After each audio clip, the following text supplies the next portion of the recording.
I don't know why this isn't taught more in school, but I guess I'll be your teacher for today. So, hello, it's Martin here. Today we're going to be talking about investing as a student in Canada. We're going to go over all the basics from why you should invest, when you should start investing, how to start investing, and how you should invest as a student. We're going to mostly be talking about the stock market because that's what I have experience with. Yes, you in the back.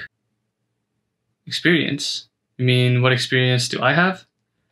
Well, actually, I'm an investment banker with over 30 years of experience in the stock market.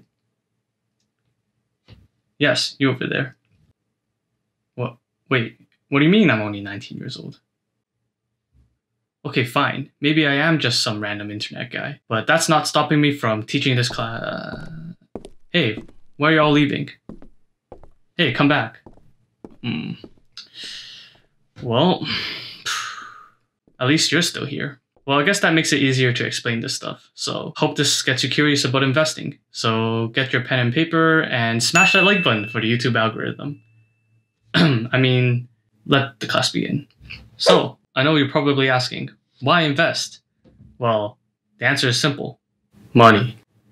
No, I'm just kidding. Nobody should be living their lives chasing money. Not you, not me. Because oftentimes money and things of this world can be pretty disappointing. Okay, I didn't really mean to sound that cynical there, but life isn't about having the most money in the world, and investing isn't about that either. Some people are just so poor that all they have left is money. The goal for us here is to invest so that we have the freedom to not have to worry about our financial positions. Well, think about it this way. Well, if I were you, I would only think of money as merely a piece of paper, a tool, a number on a screen. Nothing more, nothing less. It's about never worrying about your financial position or whether or not you'll be able to pursue your dreams. Because more often than not, a lot of dreams and aspirations are ended by the question, can I afford that? And that's not something I'd want for any of us to be limited by our financial means. This is about taking control of our own time and doing whatever we want, whenever we want. So the basic principle of investing is making our money work for us so that we don't have to work as many hours in the future. This is so your time is yours and yours alone. So that's how I see investing. I'm sure everybody has a different viewpoint on it, but it should not be for the sake of just gathering money. But it should be more centered around the idea of having the freedom to control your own time. Oh, you have a question? Savings account and their interest rate? Those still exist? Anyway, moving on. So when to start investing? Well, I'd say the earlier the better. And where I'm from, which is Ontario, I'd start looking into it the day I turned the age of majority, which here it's the age of 18. I don't know where you're from, but I'd say a quick Google search can help you figure out the age of majority of whichever province that you're from. And the reason why I say that you should start as early as possible is so that you have compound interest working for you. Remember those days of useless math classes? Well, understanding exponential functions will help you grasp the concept of compound interest in investing. You see, the earlier that you start, the greater you'll see the compounding effect on your investments.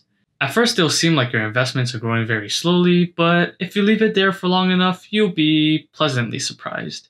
Once you reach the age of majority, you should probably look into investing as long as you have no outstanding debt and you saved enough money for 3 to 6 months of your expenses, just in case anything goes wrong. These two criteria, not having any debt and having a bit of savings, is crucial because you don't want to be tapping into those investments because stocks can go up and down quite a bit in the short term, even though they trend upwards in the long term. So you want to set yourself up so that you don't have to touch the investments that you have on hand. And going along with the last point, you should only be investing money that you don't need, especially in the short term. So if you don't need to spend that much money and you have a decent amount saved up, then you can start looking into investing. So how to start, you may ask? So I'd say to start by finding your favorite brokerage. I can share one of my favorites here, but you can use whatever you prefer. So in Canada, we have a couple of tax-sheltered accounts, which are the TFSA, which is the tax-free savings account, and the RRSP, which is the Registered Retirement Savings Plan. But since you're a young student, I think that the TFSA should suffice for now. Any money that you put in there and make a profit on will not be taxed, so that's always a bonus, and you should always use that first before opening a regular account that doesn't have such benefit. And if you're wondering how much money you can put in this account, well, I'll put the information somewhere there. Well, now that you know a couple of basics of investing, you might be asking, hey, random internet guy, how should I invest? Well, the answer is not quite that simple because there are a lot of investment styles, a lot of them which work, but it's important to find a style that works best for you because you may have different investment goals from different people using different styles. So it really depends on your financial position, time frame, or risk tolerance. Just a combination of various factors. But there are generally 3 things that you need to know to be a successful investor. The first one is that savings is the root of all capital. And what I mean by this is if you don't have any savings, then you can't invest.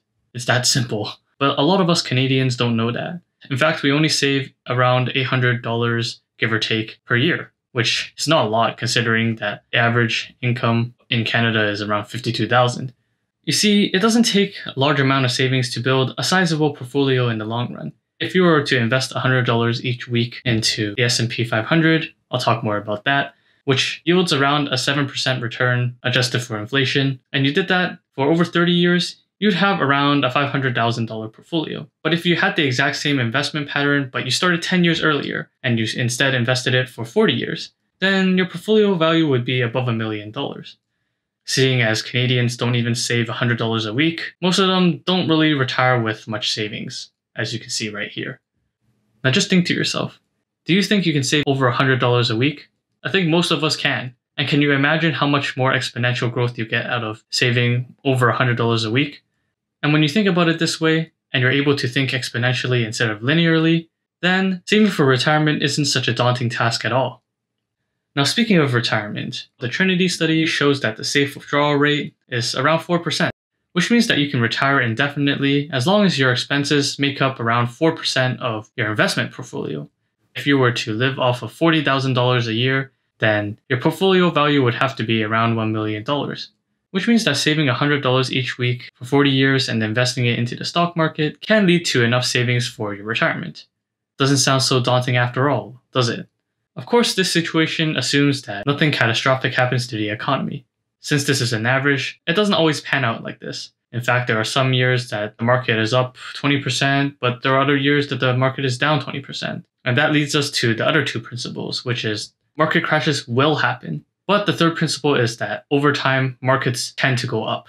Knowing this, a logical strategy is just to put money into the market regularly over time, because nobody can predict what the stock market would do today or tomorrow. But over the long term, 10, 20 years, the overall trend will be upwards.